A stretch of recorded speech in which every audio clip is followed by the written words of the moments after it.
নমস্কার। আজকে শুভ নববর্ষ, সকলকে রইল শুভ নববর্ষের শুভেচ্ছা। আমরা চাইব যে সকল ভারতবাসীর এই নতুন বছরটা সুখময় হয়ে কাটুক।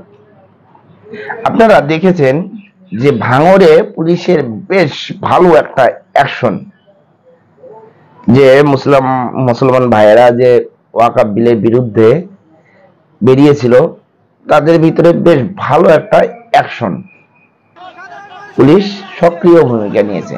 এটা দেখে আমাদের হিন্দুরা অনেকে হাততালি মারছে, না এই তো পুলিশ জেগেছে, না এই তো পুলিশ জেগেছে। কিন্তু প্রকৃতপক্ষে কি হয়েছে?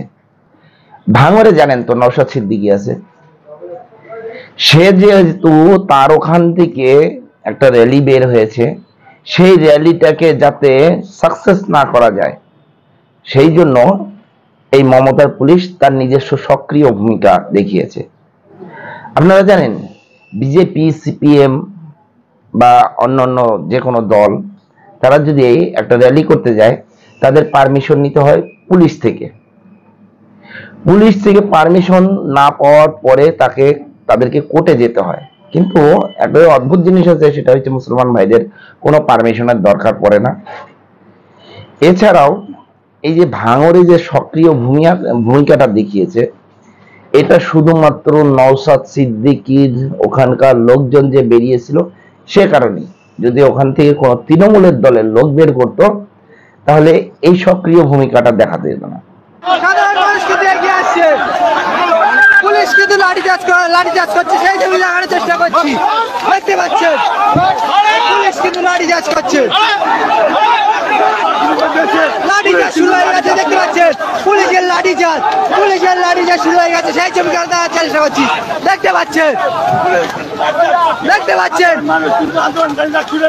এগিয়ে যাচ্ছে, সেই জমি দেওয়ার চেষ্টা করছি।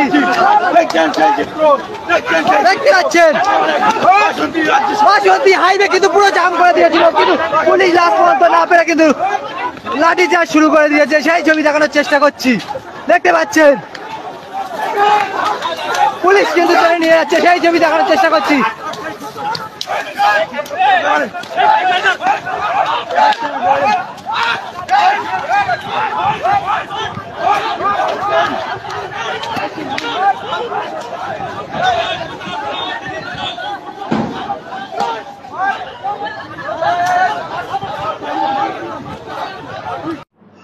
আজকে পুলিশ এতটাই দরদাস হয়ে গেছে, সেটা বোঝার ক্ষমতা খুব কম পাওয়া যায়। দেখেছেন তো কৃষ্ণনগরে বেধড়ক পিটিয়েছে পুলিশকে ধরে। কিন্তু আজব বিষয় হলো, এটা আমাদের এই ধুলিয়ানে বিগত দিনে যা ঘটে গেল, অনেকেই এখন পর্যন্ত ঘর ছাড়া বাড়ি ছাড়া, অনেকে আতঙ্কে, অনেকে প্রাণ ভয়ে নিজের রাজ্যেই কোনো জায়গায় লুকিয়ে আছে, কেউ আবার বাইরের রাজ্যেও চলে গেছে।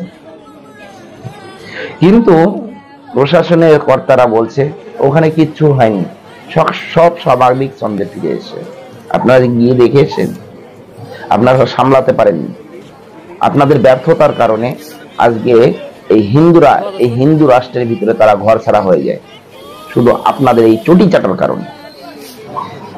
আপনাদেরকে সকলকে বলবো, আপনারা সক্রিয় ভূমিকা নিন, দলদাস বাদ দিয়ে, দলদাসী না করে, সে বিজেপির সময়ই হোক, সিপিএম এর সময়ই হোক, বা তৃণমূলের সময়ই হোক, যে কোনো সময়ই হোক, আপনারা যেহেতু প্রশাসনের মুখ্য একটা জায়গা, আপনারা সক্রিয় ভূমিকা নেন, নিজস্ব দায়িত্ব পালন করুন, কারো চটি চেটে নয়।